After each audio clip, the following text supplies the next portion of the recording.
grande em todo o universo, Senhor.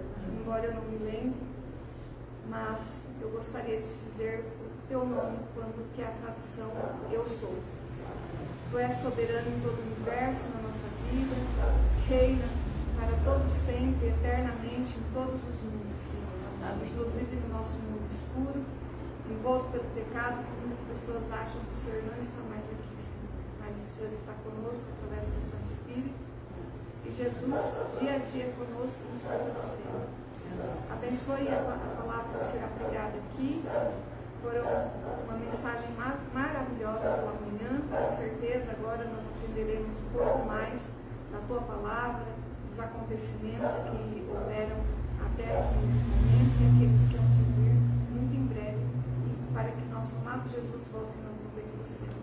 Por favor, Senhor, nos prepara, nos ajude a nos prepararmos e que a gente não se desanime em orar pelos nossos familiares e entes queridos. Amém. Porque haverá o tempo certo da chuva ser hoje e cada um de nós, como o irmão disse, um só conseguirá pregar e atrair muitas pessoas para Cristo. Amém. Porque não é o poder que é em nós, mas o poder que há no seu Santo Espírito. Em ti confiamos, em ti esperamos. Pai, esteja conosco nesta tarde e com cada pessoa pela internet que está assistindo ou que irá assistir essa mensagem, que entregue o coração a Jesus verdadeiramente, Senhor. Que entenda, que abra o entendimento para que as pessoas compreendam as tuas verdades, Pai. Então somente elas aceitarem a Jesus e essa verdade, elas também serão salvas, ela e a casa de cada uma delas. Amém. Em nome de Jesus. Amém.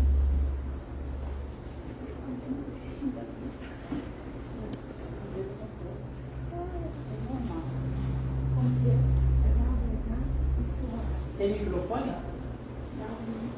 Oi? Tem microfone? Tem, acho que está ligado. Som. Cadeado aí. Tá.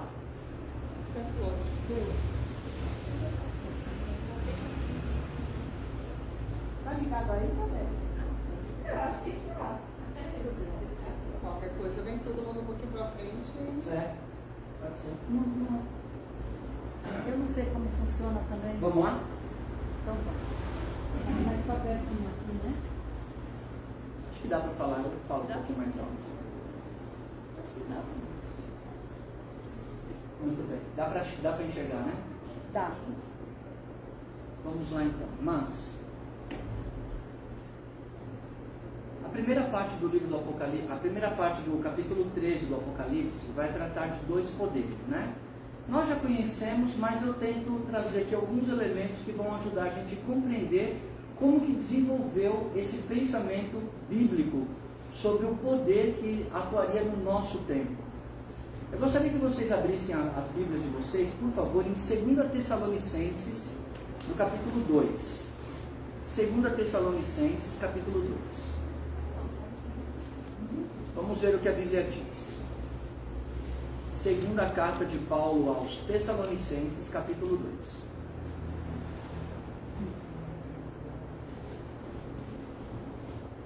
Ok?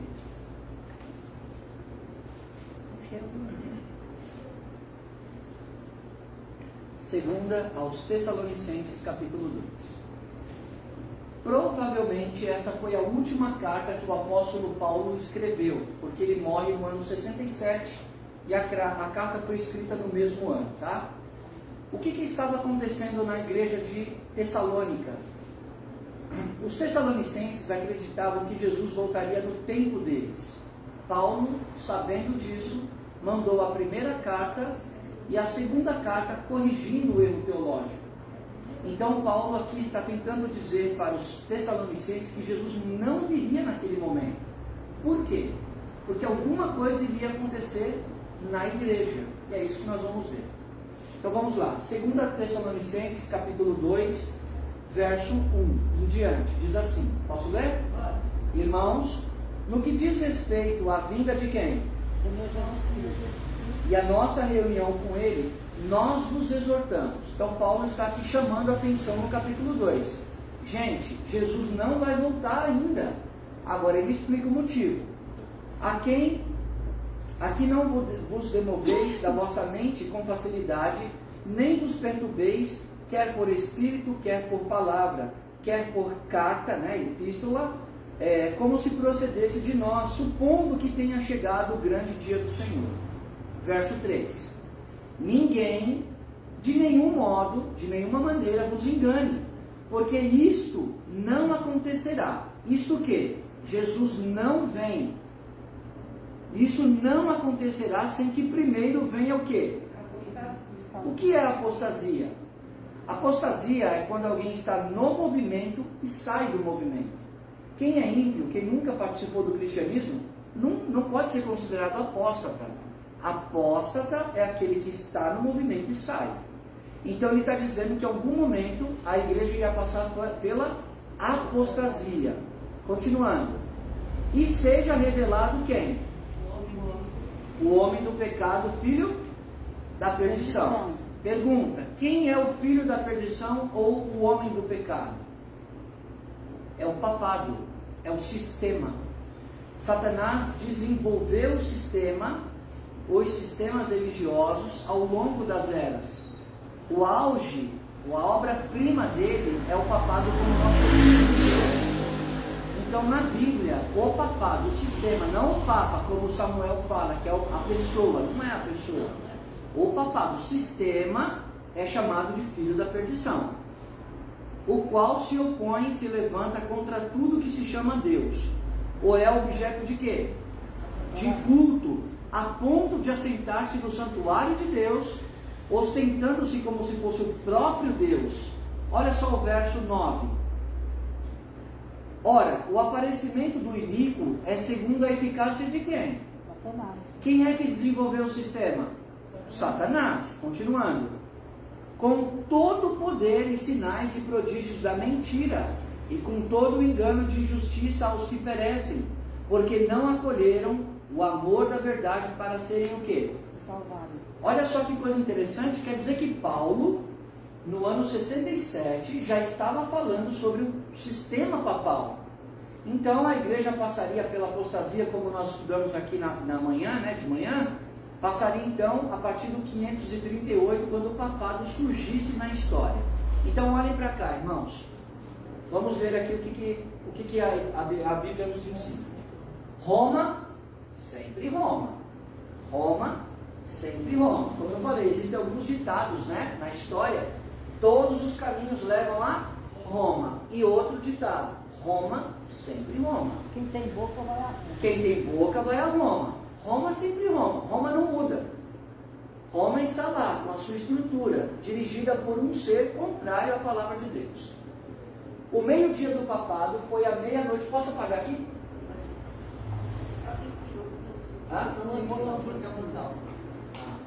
Senão vai tirar minha voz.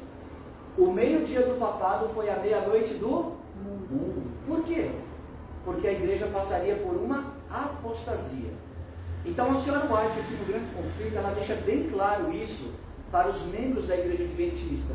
Enquanto o papado estava no auge, como Paulo está falando, antes de acontecer cerca de 400 anos, então a senhora White fala que o mundo passaria por momentos de trevas. Como que é conhecido na história a Idade Média? Está a Idade Escura. A Idade Escura. Tudo bem. Então, no Apocalipse 13, verso 1, nós temos aqui uma coisa interessante. Vamos ler rapidinho. Apocalipse 13, verso 1. Nós vamos ler o verso 1 primeiro. Vi emergir do mar uma besta que tinha 10 chifres e 7 cabeças, e sobre os chifres 10 diademas, e sobre as cabeças nomes de blasfêmia. Pergunta: o que é chifre em profecia? Nós já vimos amanhã. Alguém lembra? Poder, né? Vamos para o capítulo 17? Vamos ver na Bíblia? Ok? Verso 12. Quem pode me ajudar? E os 10 chifres que viste são 10 reis. Até aí. O que é chifre em profecia? Reis. Mas o que são águas? Ou o que é mar? Por que a besta, esse poder, sobe do mar? Vamos ver o que é mar na profecia? Vamos ver, verso 15. Lê pra gente, irmã.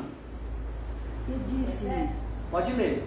17, 15. E disse-me: as águas que viste, onde se assenta todo o que são povos nações e línguas. Muito bem, então vamos lá. Então, em algum momento, a Bíblia diz que um poder chamado de besta surgiria no meio onde existiam muitas pessoas, povos, multidões, nações e línguas. Então a profecia está indicando que a besta surgiria do mar, lugar muito povoado, e besta em profecia é rei ou reino. Besta aqui é um animal de carga, tá? Besta, não é porque a pessoa é besta, porque besta de animal, que carrega alguma coisa pesada, tá? Então nós temos os 10 chifres. O que seriam os 10 chifres? Vocês lembram da estátua de Nabucodonosor lá no capítulo 2 de Daniel? Lembra? Sim. Os pés também tinham quantos dedos? 10. São os mesmos 10 chifres aqui de Apocalipse 13. Reinos que o dragão exerceu o que, irmãos? Agora, olha que coisa interessante. Olha só os reinos que deram origem à Europa como nós conhecemos. Os 10 chifres são os 10 dedos da estátua e são 10 reinos que formaram a Europa como nós conhecemos, a Europa ocidental. Os visigodos deram origem a quem? Nós temos os francos que deram origem à França, os anglo-saxões que deram origem à Inglaterra e por consequência aos Estados Unidos, os lombardos à Itália, nós temos os suevos que formaram Portugal e nós somos descendentes dessa tribo aqui, nós temos os hunos que deu a origem à Alemanha, ou os hunos ou alemães, vai aparecer os dois termos na história, temos os burgundos que deram origem à Suíça, os vândalos, os éramos e os ostrogodos. Lá na mensagem de manhã, nós não vimos que o chifrinho pequeno surgiria do meio dos 10 e arrancaria 3. Esses 3 chifrinhos são os vândalos, os érulos e os ostrogodos. E o chifrinho pequeno quem é? A besta que sobe do mar. É o poder papal, é o sistema, ok? Então tinha quantas cabeças? 7 cabeças. E são 7 montes. Aqui entra a divergência com o Samuel Ramos, tá? Não vamos entrar nesse assunto, irmãos. Que são 10 reis ou reinos também, tá bom? 10 diademas corresponde à união política dos estados que foram criados pelas tribos, né, bárbaras. E nomes de blasfêmia, receber adoração. O papado recebe adoração? Sim. Sim ou não? Sim. Ele intenta ser Deus? O que vocês acham? Também. Sim. E também pode perdoar pecados? Acha Também? Não, eles dizem que sim. Então nós estamos vendo um sistema que está sendo desenvolvido por Satanás ao longo das eras. Tá certo? Até aqui tudo bem? O Pedro foi o primeiro apóstolo? O que vocês acham? O primeiro Papa? O Papa pode casar? Não. Pedro aceitou a adoração de Cornélio quando ele chegou na casa dele? Não. Também não. O Papa é casado? Não. Mas Pedro era. Jesus não curou a sogra de Pedro curando uma febre dela? E quando Cornélio viu o grande apóstolo Pedro, quando chegou na casa dele, ele se ajoelhou diante de Pedro e Pedro falou: eis aqui a vossa santidade, Pedro. Foi assim que ele falou? Não. Levanta que eu também sou homem. Então essa teoria de que Pedro foi o primeiro Papa não é bíblica. O próprio Jesus falou que a ninguém nós devemos chamar de Papa ou Papai. Só Deus. A palavra Papa quer dizer Papai. Capítulo 13, verso 2. Vamos ficar só aqui por enquanto. Vamos lá. Apocalipse 13, verso 2. A besta que vi era semelhante ao leopardo. Lembra que nós vimos lá os 4 animais de Daniel 7? Com pés de urso, boca de leão. E deu-lhe o dragão o seu poder, o seu trono e grande o quê? Autoridade. Vamos avançar? Olhem para cá. Os animais então correspondem às filosofias incorporadas. O que foi que o papado incorporou do leopardo, que é a Grécia? A filosofia. O que foi que o papado incorporou do urso, que é a Média e a Pérsia? Adoração ao sol. O que foi que o papado incorporou do leão, que é a Babilônia? O papado incorporou o panteão. O sistema religioso é babilônico, adoração a vários deuses. Nós não temos vários deuses dentro do catolicismo, vários santos, tudo isso são filosofias incorporadas. Nós chamamos, está funcionando, tá? Nada?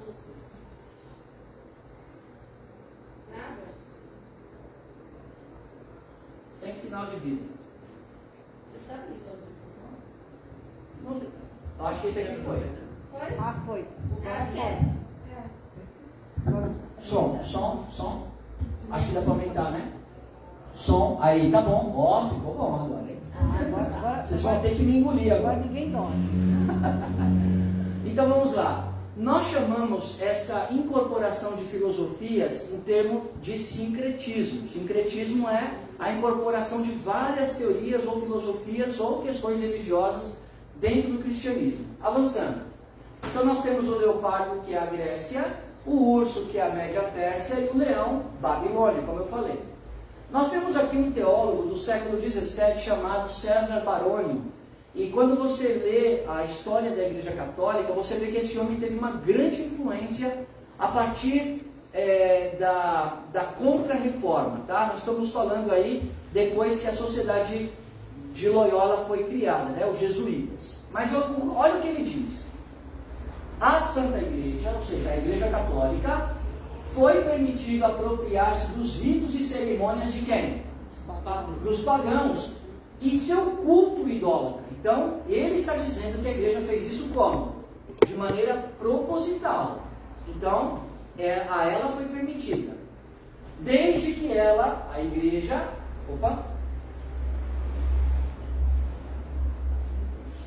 desde que a igreja os reconciliasse mediante o quê? Consagração. Então, o que a filosofia católica sempre instituiu na história? Eles chegavam numa região, via que tinha um culto idólatra e trocava, substituía o nome daquele Deus por algum santo católico. E também é assim na nossa cultura aqui brasileira, com relação ao candomblé, por exemplo, né? Então tem deuses no candomblé, ou espíritos que são, tem uma mistura, né? Tem um equivalente dentro da Igreja Católica, um santo para cada momento, ou para cada dia, ou para cada ano, enfim. Nós temos aqui, ó, a citação. Aquele gigantesco sistema de religião falsa é obra-prima do poder de quem? De Satanás. Uma das principais doutrinas do romanismo é que o Papa é a cabeça da Igreja Universal de Cristo. Uma pergunta. A Igreja Adventista é uma igreja católica? Sim. A palavra católica quer dizer universal. Mas nós não somos Igreja Católica Romana. Católica Apostólica. Mesma coisa que os apóstolos ensinaram. Capítulo 2. Nós temos aqui, capítulo 3, verso 2, nós temos o dragão. O dragão é Satanás. E o que seria o poder de Satanás dado ao sistema? O sistema papal. O poder dele é o sistema. Nós temos o seu trono. O que seria o trono na profecia que nós lemos? Os mesmos de quem? Lembra que eu falei? Quando Constantino muda a capital do império para Constantinopla, não ficou um buraco lá? Então o mesmo poder que os Césares tinham no tempo deles, o papado também recebeu, inclusive os títulos. Constantino deixou tudo para o bispo de Roma quando a capital foi o quê? O papado nada mais é do que o fantasma do Império Romano sentado sobre o seu túmulo. Interessante. Autoridade. Por que o sistema tem autoridade? Aqui é o poder temporal, civil e religioso. O Brasil, nós temos aí na lei, na Constituição Federal, dizendo que o Estado é laico. Você tem liberdade religiosa. Nos Estados Unidos também. Mas chegará um momento onde o Estado vai se associar novamente com a Igreja.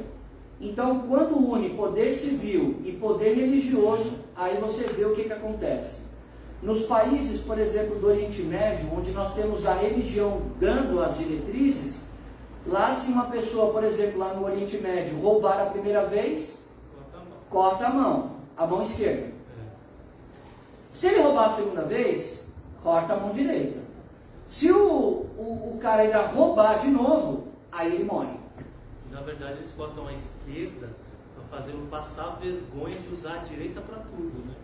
Muito bem, é isso. Vamos lá? Então, vamos ler agora o verso 3 e 4, avançando. Estou tentando descrever aqui os símbolos.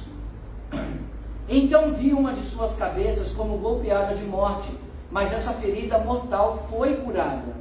E toda a terra se maravilhou, seguindo a besta. E adoraram quem? E adoraram quem, irmãos? Verso 4. E adoraram o dragão, porque deu a sua autoridade à besta. Também adoraram a besta, dizendo: quem é semelhante à besta? Quem pode pelejar contra ela? Quem é semelhante à Igreja Católica? Quem é que pode pelejar contra ela? Ninguém. Ninguém. Ainda mais Mas hoje, né? Deus é superior. Vamos lá. A cabeça foi golpeada. Aqui o Papa Pio VI foi preso, como nós vimos de manhã, 15 de fevereiro de 1798, na Revolução Francesa. Mas a ferida seria como? Curada.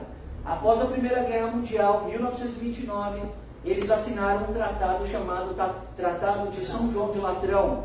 Benito Mussolini, que era o ditador da Itália, com o Cardinal Gasparri, eles assinaram um acordo onde agora a Itália daria chance para o papado se tornar de novo um país. E foi criado então o Vaticano em 1929. O menor país do mundo, um dos menores países do mundo. Isso foi tema de assuntos no jornal, né? Onde eles estavam falando sobre essa aliança histórica. Isso foi registrado. A Bíblia disse também aí que a terra iria se maravilhar. A imagem de austeridade do Papa deveria mudar. Então o papado, o sistema, tinha uma imagem na Idade Média. Qual era a imagem da Idade Média do sistema? Era uma imagem de gente bondosa, carinhosa? Ou era uma imagem de pessoas duras que perseguiam, torturavam e matavam? Cruéis. Mas agora, depois que a ferida começaria no seu processo de cura, a imagem do Papa tinha que mudar. E será que mudou? Muito, Será que o Papa ficou legal? muito legal. Vamos ver? Olha que maravilha. Eu amava esse Papa, irmãos. Vamos falar a verdade? Bonitinho. Era um Papa legal. Pô, o João Paulo II, ele apareceu na Time, em várias jornais. E o Papa Francisco, que eu falei, né, argentino e jesuíta, também é um Papa legal. As declarações do Papa hoje são declarações que agradam a gregos e troianos, não é? Menos a Deus, Está né? blasfemando contra o nome de Deus. Ele tá Então, com legal raiva. que ele bateu na moça. Hã? Então, legal que ele bateu na moça. Bateu na mosca? Não, e agora ele está por blasfêmia. Você viu Eu só falei. as piadas que ele está fazendo com o nome de Deus? Irmãos, o que o Papa tem a ver com uma revista de rock? O que o Papa está fazendo numa revista de fofoca? Fala para mim. Né? Não é estranho? Ele está com um terreno se popularizando. Então ele é o homem do ano, ele é o homem do século. O Papa Francisco é um homem legal. Capítulo 13, versos 5 e 6.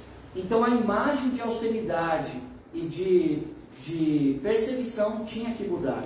Isso era de propósito. Versos 5 e 6 diz assim: foi-lhe dada uma boca que proferia arrogâncias e blasfêmias, e autoridade para agir por quanto tempo? 42 meses. 42 meses é o equivalente a 3 anos e meio proféticos, ou 1260 anos, tá? Ou um tempo, 2 tempos e metade de um tempo. Esse foi o período onde o papado teve poder na história. Continuando, verso 6. E abriu a boca em blasfêmias contra quem? Deus, Para lhe difamar o quê? seu nome. O que é nome em profecia? O que é nome em profecia? Alguém lembra? Nome é caráter. É caráter dele. Então, o papado iria difamar o caráter de Deus e difamar o que também? O tabernáculo, a saber, os que habitam no céu. Como que o papado, então, difamaria o caráter, o nome de Deus e o tabernáculo de Deus? Quando o profeta João fala de tabernáculo, ele está falando de qual tabernáculo? O terrestre ou o celestial? Celestial. Vamos lá. Então nós temos aqui, irmãos, a boca que falava arrogâncias. Arrogância quer dizer o quê? mudar o calendário e a lei, como nós vimos de manhã. Perdoar pecados, colocar outros mediadores no lugar de Cristo e se autoproclamar Deus. Será que o papado já se autoproclamou Deus em alguma vez na história? Mas será que ele declarou isso e isso ficou registrado? Vamos ver. Meu vigário, escudei. Vamos ver. Eu sou o Senhor, e este é o meu nome, e eu não reparto a minha glória com ninguém. Quem está falando isso é Deus. Será que a igreja romana acha que o Papa é Deus? Sim. Vamos ver? Posso mostrar? O Papa, declarações na história, tem uma dignidade tão grande, ele é tão exaltado, que ele não é apenas um homem. Ele é como se fosse o próprio vigário de Deus. Outra declaração. Nós temos sobre a terra o lugar do Deus Altíssimo. Está aqui a referência também. Outro. O Papa é Jesus Cristo escondido sob o véu da carne. E olha só o que o Papa aqui, Pio XI, falou. Eu sou o caminho, a verdade e a... Vai atrás dele, vocês vão tudo. Agiria por quanto tempo o papado? 42 meses, um tempo, 2 tempos e metade de um tempo, 3 anos e meios proféticos, ou 1260 anos, como nós já estudamos. O tabernáculo difamado quer dizer o que, irmãos? Olha que coisa interessante.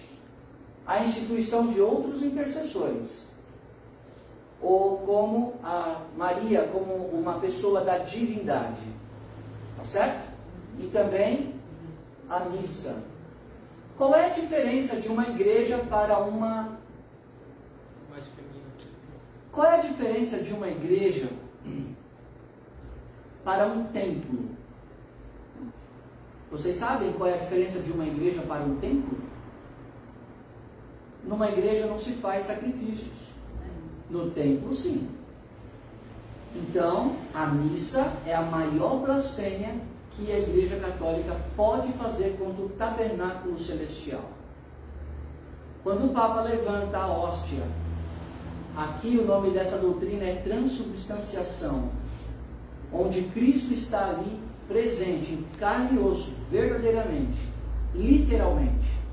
Então, em toda missa, o cordeiro é morto. Quantas vezes Jesus morreu por nós? Quando o padre levanta a hóstia, ele está matando Cristo segundo a doutrina católica. Isso é uma blasfêmia. E a gente acredita. E ele faz E quando eu isso. fui fazer a primeira comunhão, a primeira coisa que eu fui falar é que eu não mordesse na hóstia, senão ela virava sangue. Muito bem. Aos cristãos exigia-se, sob pena de morte, confessar sua fé nesta heresia horrível que insulta quem? O céu. Multidões que a isso se recusaram foram entregues às chamas.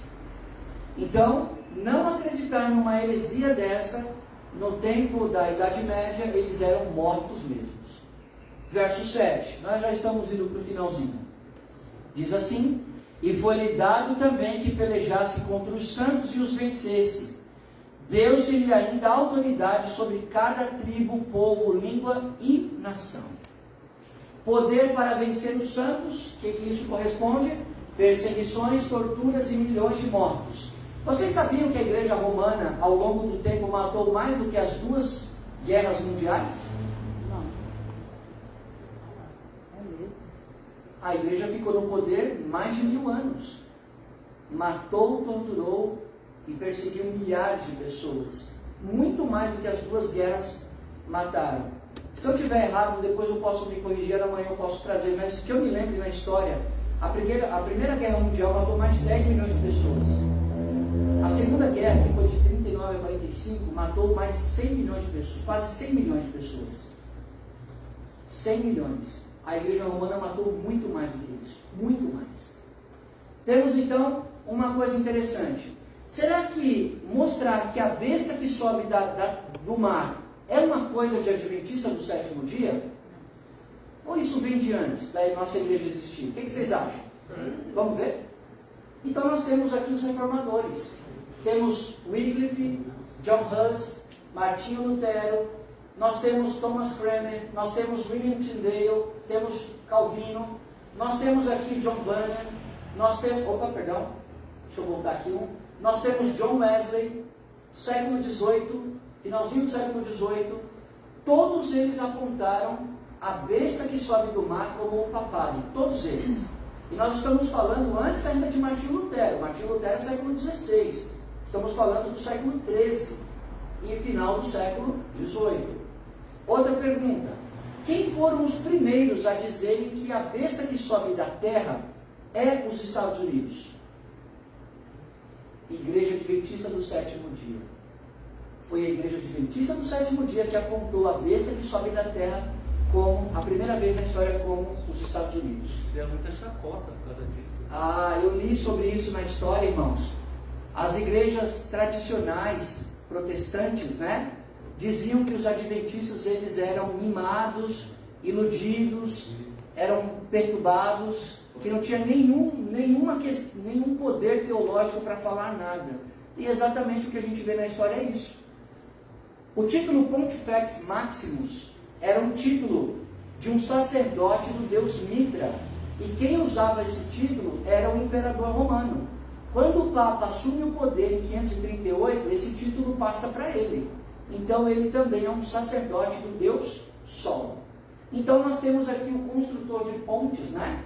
Pontifex Maximus. Os papas preenchem o lugar vago dos imperadores em Roma, herdando seu poder, prestígio e títulos do paganismo. Verso 8, 13:8. Estou acelerando aqui para a gente já ir para o finalzinho. Mas o finalzinho começou agora, às 15? Já está acabando. 37 minutinhos só. E adorarão todos os que habitam sobre a terra. Olhem para cá, irmãos. Pergunta. Vocês acham sinceramente que Satanás está preocupado se nós sabemos se adoramos ele ou não? Está nem aí. Na verdade, para ele, é melhor que a pessoa não saiba, porque ela está sendo iludida, enganada.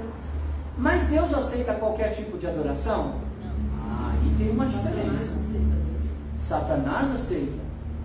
E é isso que ele faz com a humanidade. Ele odeia quando você para um pouquinho do seu tempo para estudar a Bíblia. Porque a Bíblia, misturada com a história, dá clareza. Então mostra para a gente exatamente quem ele é.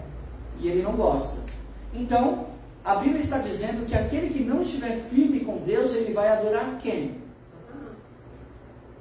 Não tem como correr. Não tem.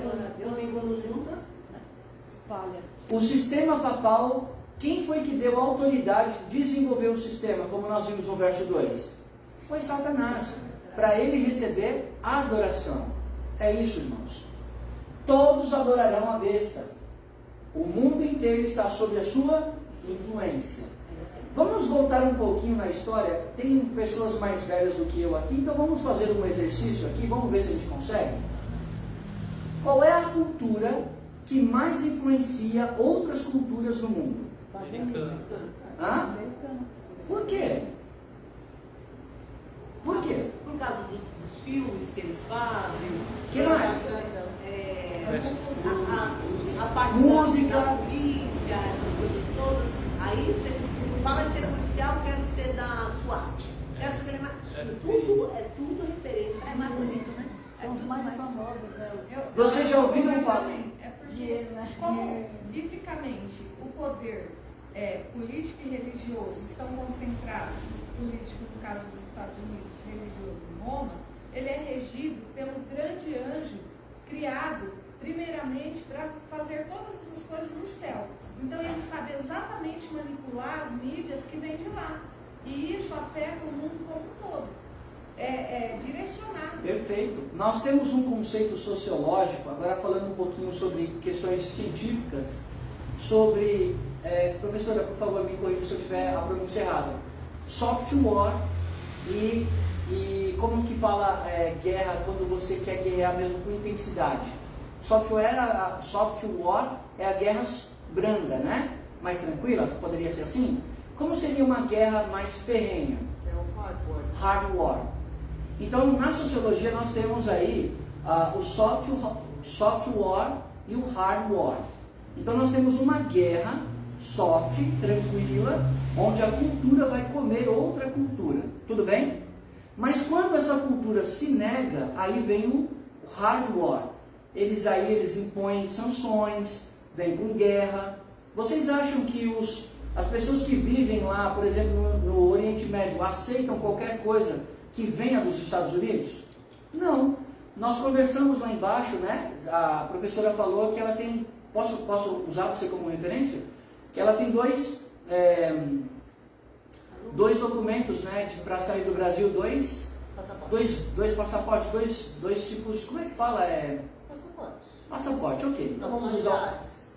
Nacionalidades. Isso, 2 nacionalidades. Então, se ela for para um país que odeia os Estados Unidos, ela não pode usar o passaporte americano, ela vai ter que usar o brasileiro. Então, nessas culturas onde a cultura americana não consegue penetrar porque tem questões religiosas, eles odeiam a cultura americana, eles odeiam os americanos. Mas aqui a gente está vendo que todos vão adorar por causa da influência. Então nós temos aí, após a Segunda Guerra Mundial, os Estados Unidos bombardeando o mundo com marketing, né, com propagandas pós-guerra, para influenciar o mundo. Nós temos a contracultura também na década de 60 e 70, onde os hippies tomaram conta dos Estados Unidos, né, e tudo era contra a família, contra o sistema, contra isso. Então nós temos um desequilíbrio social por conta do abandono da palavra de Deus. Agora, invadindo. Esquerda, é esquerda, né? Verso 8 nós lemos? Vamos ler o verso 8? Vamos lá. E adorarão todos os que habitam sobre a terra, aqueles cujos nomes não foram inscritos no livro da vida do Cordeiro, que foi morto desde a fundação do mundo. Pergunta: você tem certeza que o seu nome está escrito no livro da vida do Cordeiro? Sim ou não? Sim, a gente vai tentar garotinho. Você deveria ter. O que representa o seu nome? O meu nome está escrito no livro da vida do Cordeiro. Salvação. Exatamente. Se não estiver lá, você já sabe quando você vai. Muito bem, vou fazer outra pergunta. Em que momento o nosso nome entra no livro da vida? Conversão. Ok. Se eu sair da igreja, meu nome é riscado do livro da vida? Eu acredito que ainda Não. Se você, muitas pessoas não vêm na igreja, mas cultua a Deus em casa, faz tudo o seu. Não, mas aí não é uma consagração de amar a Deus e ao próximo. Nós precisamos da igreja. Eu vou fazer a pergunta de novo com calma, tá? A gente está estudando, tá, irmãos? Aqui ninguém está brincando de saber mais ou menos. Não. Vamos esclarecer. Então vamos lá. Você tem certeza que o seu nome está escrito no livro da vida? Sim ou não? Sim. É uma questão particular, mas louvado seja Deus que você tem essa certeza. Não precisa ter. O nome escrito no livro da vida representa o quê? Salvação. Salvação. Ok. Em que momento o seu nome, o meu nome entra no livro da vida? No batismo. Ok, vamos ver se é isso mesmo. E a última pergunta: se eu sair da igreja e for para o mundão, fazer igual a música lá do Zeca Pagodinho, deixa a vida me levar. Se eu deixar a vida me levar, meu nome sai do livro da vida? Com certeza. Vai te levar para onde você quiser. O seu nome vai junto. E se eu disser que não? Porque tem muita Não. gente. Tem muita gente que faz isso e Deus puxa de volta. Muito bem, irmã. Então vamos lá. Respondendo a primeira pergunta. O nosso nome. Vamos lá. O nosso nome está... Eu preciso acreditar nisso. Ok, calma, vamos esclarecer. O nosso nome estar no livro da vida representa o quê? Salvação. Aquele que está salvo, ele tem certeza da salvação, porque o Espírito Santo diz isso para ele. Dá certeza, ele não tem pavor de morrer. Ele sabe que ele está salvo. Em que momento o nosso nome entra no livro da vida? Vamos ver? Olha o que eu diz a profecia. O livro da vida, vocês estão vendo aí, né? Contém os nomes de todos que já entraram para o quê? Você já trabalha para Jesus? Sim. Se você não é membro da igreja adventista, mas você é sensível à voz do Espírito Santo, você tem o seu nome no livro da vida? Sim. Mas você não passou pelo batismo? Amém. No batismo, vocês já viram pessoas sendo batizadas aqui? Várias vezes, né? É possível alguém se batizar sem estar convertido, como o irmão falou? o nome dela é escrito no livro da vida? Não. Não. Ela não está convertida. Mas você está dizendo todo que fosse batizado será salvo. Então, por que a Bíblia está dizendo? Vamos ver esse texto. Olha a sua Bíblia lá. Capítulo 16 de Marcos. Muito bem. Por isso que é bom estudar a Bíblia. Vamos tirar essa dúvida então. Vamos lá. Marcos 16. Que maravilha, né? A gente investe, irmãos, nosso tempo estudando a Bíblia. Isso é muito bom. E a irmã fez uma colocação extremamente importante. Vamos ler o texto que ela citou de cabeça, verso 16. Lê pra gente, irmã. 16, Paulo. 16. 16. Então, só que a Bíblia aqui não é. Quem crê, Isso. quem crê e foi batizado será salvo. Que mais? Quem, porém, não crê, será condenado. Muito bem. Então, uma pessoa que se batiza sem crer. Não tem livro de né? Vamos ver um outro texto para não ficar só em um argumento? Vamos lá para João, capítulo 3, Evangelho. João 3.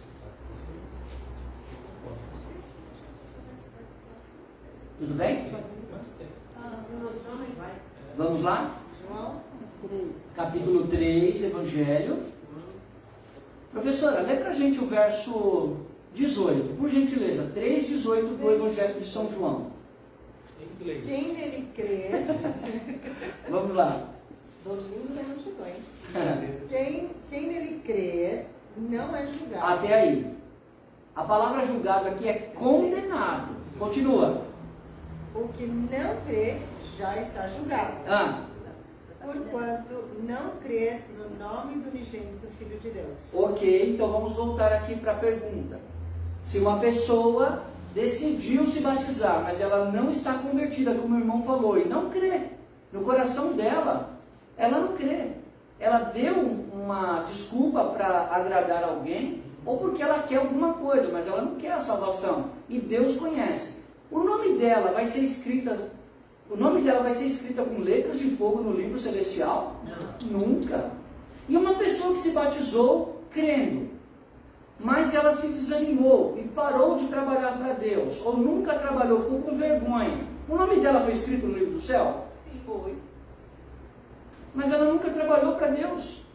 Mas você falou, ela aceitou. Ok. Agora a última pergunta.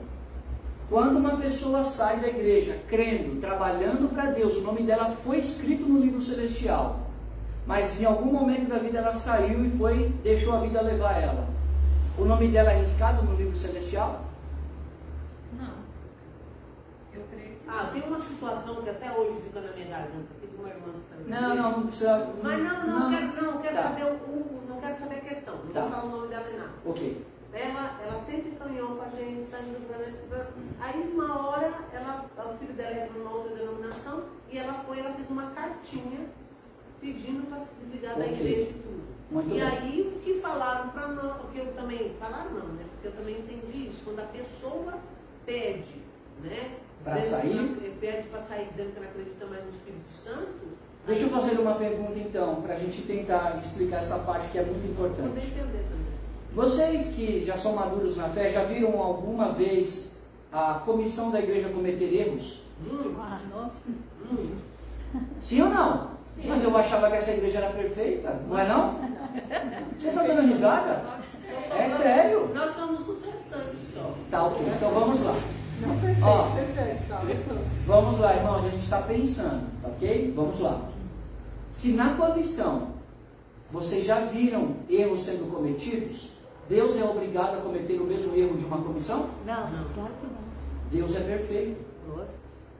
Quando uma pessoa sai dos caminhos de Deus, mesmo que o nome dela esteja escrito no livro da vida, Deus não risca o nome dela. Até em que momento?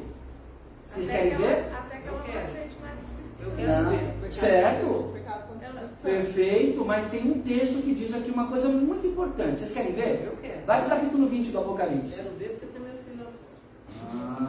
Nós queremos. Irmãos, estudar a Bíblia é uma coisa muito séria. Isso é muito bom.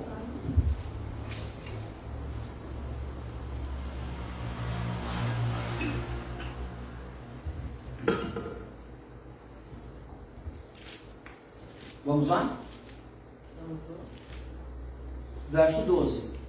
20, verso 12 do Apocalipse. Posso ler? Pode, por favor. Vi também os mortos, os grandes e os pequenos, postos em pé diante do trono. Então se abriram os livros, ainda outro livro, o livro da vida, foi aberto. E os mortos foram julgados, segundo as suas obras, conforme o que se achava escrito nos livros. Ok, então, uma pessoa para ser julgada, para ter o nome dela passado em revista no santuário celestial, agora, nesse momento, só quando ela morrer. Se a pessoa está viva e alguém intercede por ela, por que ela está viva se ela não ora por ela? Porque alguém intercede. Uma igreja intercede, uma esposa intercede, um filho, uma mãe intercede. Ele não foi riscado, porque ele tem chance de retornar, como a querida irmã falou. Agora, quando serão os vivos passados em revista? No decreto dominical.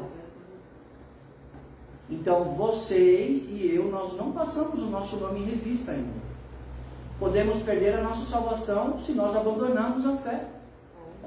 Se nós morrermos ou sair do decreto, meu nome passar em revista, Cristo vai riscar. E eu vou ler o texto que a irmã citou. Quando alguém está vivo, também pode ser rejeitado. Quando ele peca contra quem? Abra sua Bíblia, Mateus capítulo 12. Vamos ver. Isso aqui é muito importante, irmãos. Muito importante. Eu posso só fazer um comentário? Sim? Eu entendo assim, nós somos comprados por alto preço. Sim. Né?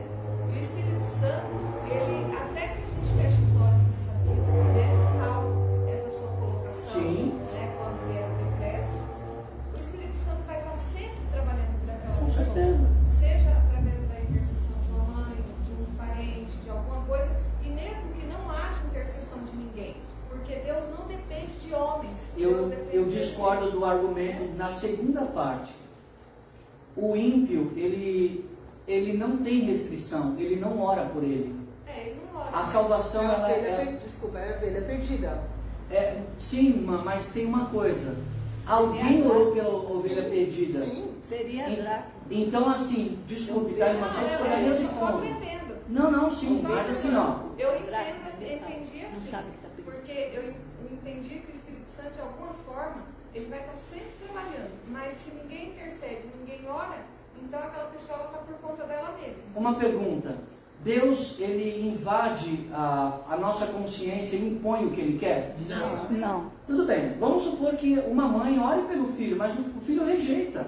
Rejeita o Espírito Santo. O Espírito Santo vai estar lá, incomodando a pessoa, dando chances, dando garantia, dando certeza, mas ela não quer. Deus pode salvar essa pessoa? É questão de, mas é tipo Ló. Hã? Abraão olhou para Ló e Ló foi tirado da cidade. Os anjos tiveram que tirar ele da cidade. Deus deu oportunidade, mas se Ló se recusasse, o que iria acontecer? O que aconteceu com a esposa. Exatamente, a mesma coisa que aconteceu com a mulher. Então, irmã, retomando o pensamento, ó.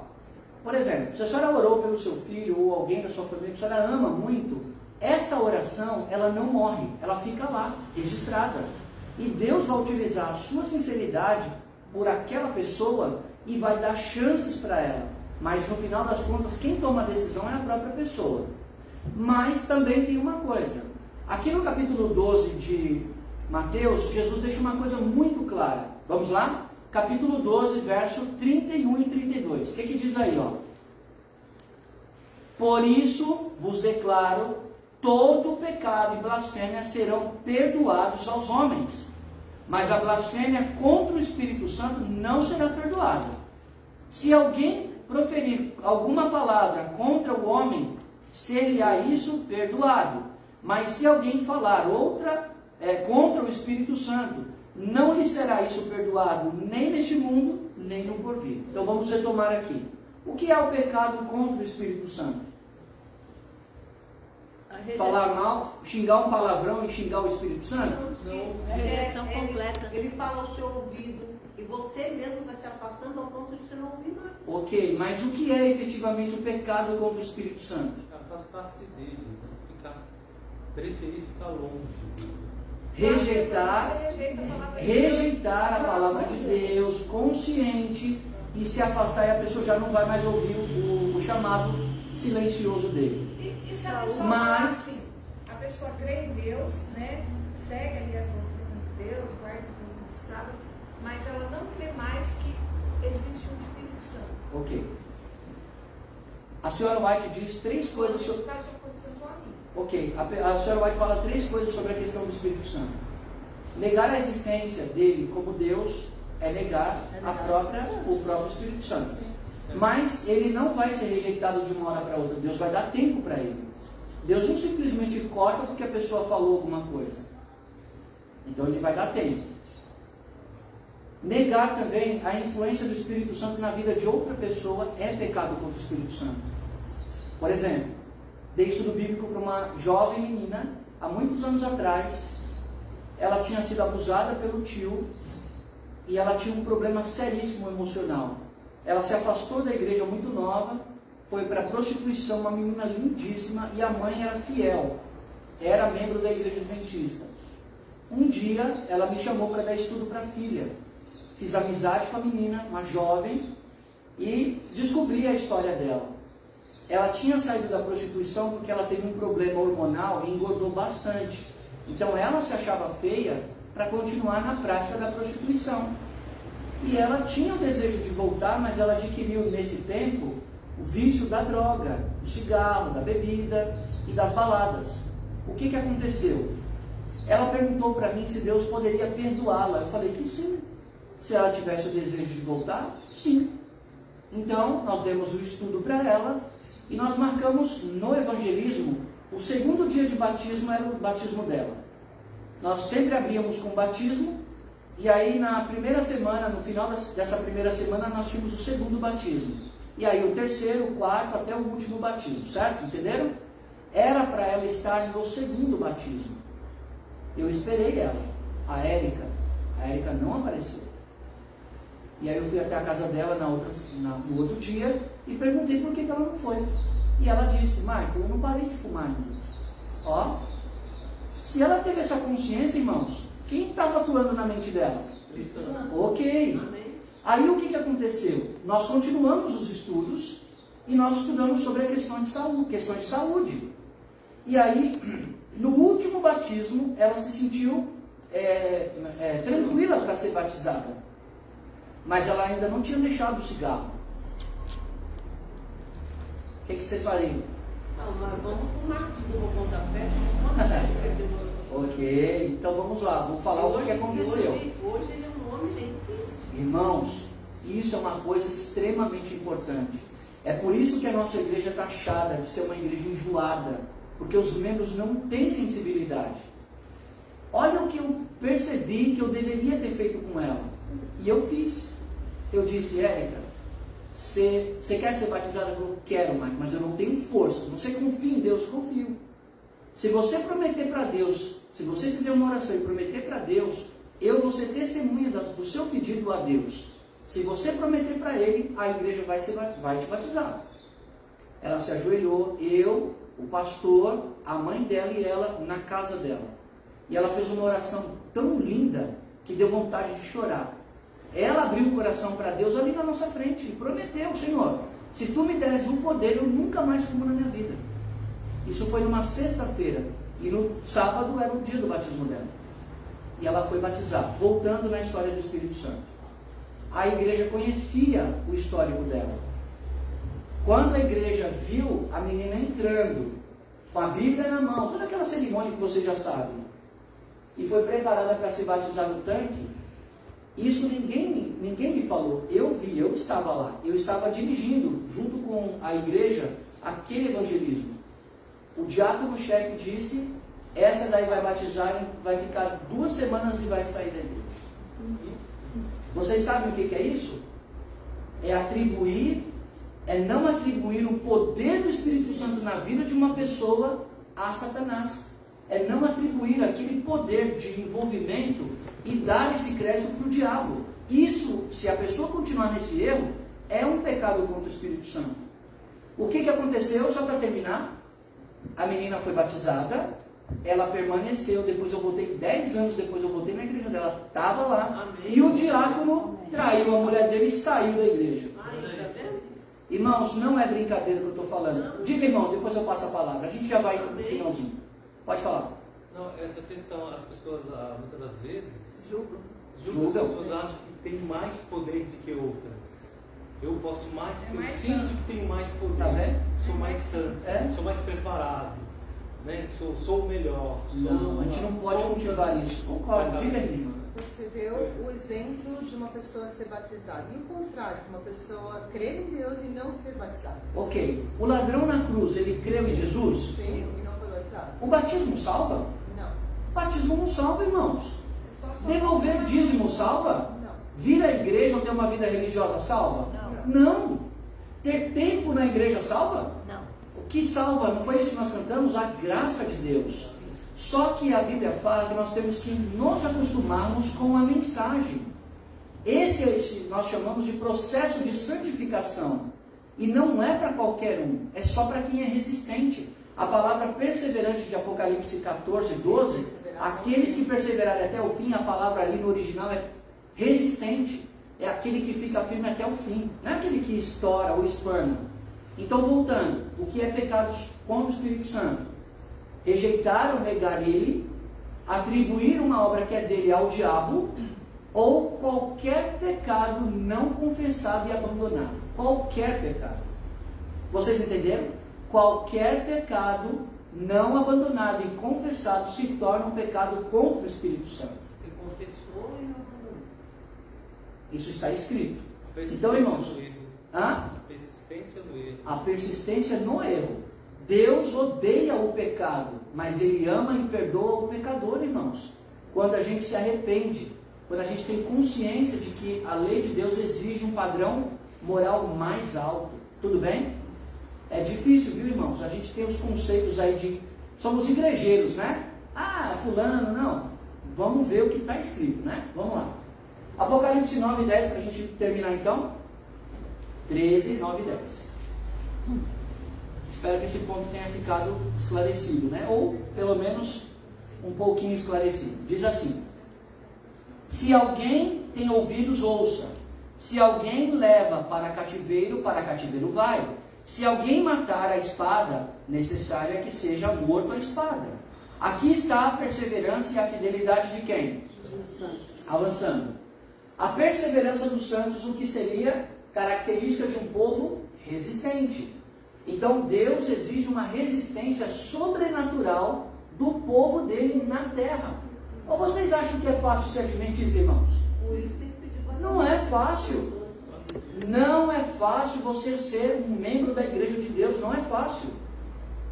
Posso falar uma coisa com toda sinceridade, eu sei que está gravando. Posso usar uma linguagem mais dura de evangelismo para mexer com vocês? É um inferno você tentar trabalhar no mundo secularizado. Se você casar com uma pessoa não adventista, sua vida também é um inferno. Ah, isso. As suas amizades se tornam um inferno, ou com muita dificuldade, quando você se torna um membro da igreja. As pessoas vão te abandonar. E muitas vezes até sua família vai te abandonar. Não é fácil. Só que Jesus falou que estreito é a porta que leva à salvação. E são poucos que acertam nela. Grande e larga é a porta que leva à perdição. E são muitos que são levados. Então, irmãos, o caminho é estreito. Nós temos que abandonar o eu. O eu é a coisa mais difícil de ser dominada, não é? O que é o papado? E aqui eu encerro. O que é o papado? Resumidamente. É um sistema religioso, Perfeito? O que mais? político, né, que comanda. O papado é um sistema religioso que domina a mente das pessoas. É isso. Pior que é mesmo. O papado é um sistema religioso que domina a mente das pessoas. Se torna a consciência das pessoas. Isso é pecado. Isso é pecado contra o Espírito Santo. O papado não vai se converter, viu? Roma, sempre Roma. Mas a história diz, e aqui eu termino, e amanhã a gente avança, associando então a segunda besta, esse poder voltará à tona. E as costuras já estão feitas, sendo costuras religiosas e costuras políticas, para que isso de fato aconteça.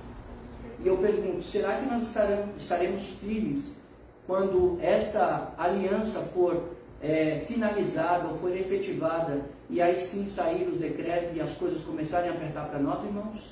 Essa é uma pergunta que a gente tem que fazer. Então que Deus abençoe você, a sua vida, você que está aí assistindo. É bom a gente estudar a Bíblia. Venham amanhã, vamos estudar a segunda parte, vamos falar um pouco da história dos Estados Unidos e como essas coisas vão se desencadear. Amém? Amém. Vamos orar? Vamos.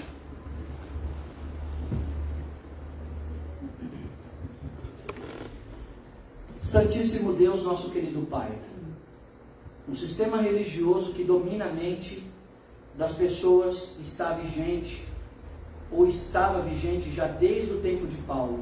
Ele conseguiu identificar isso na sua segunda carta aos Tessalonicenses. Esse poder voltará à tona e estará perseguindo, torturando e matando os filhos de Deus no nosso tempo. Que nós estejamos firmes nas tuas palavras, que nós tenhamos clareza da doutrina e da profecia, e que nós tenhamos o poder do teu Espírito para concluir a tua obra. Amém. Dá capacidade para cada um, Senhor, o teu poder, e também salva a nossa família, que é o bem mais precioso que o Senhor nos deu nesta terra. Amém. Obrigado pelo seu amor e por esses momentos tão agradáveis estudando a sua palavra. Pedimos perdão pelos nossos pecados que nós conhecemos, e aqueles que nós não conhecemos, que o Senhor nos lembre, ou que o Senhor tenha misericórdia da nossa alma, pobre e falha pecadora.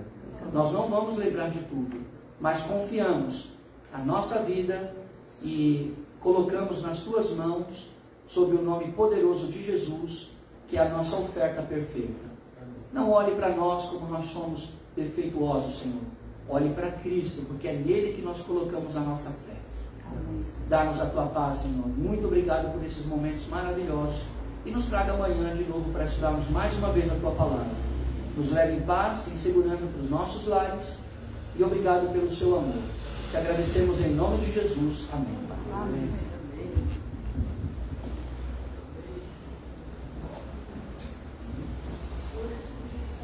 Obrigado, viu, irmã?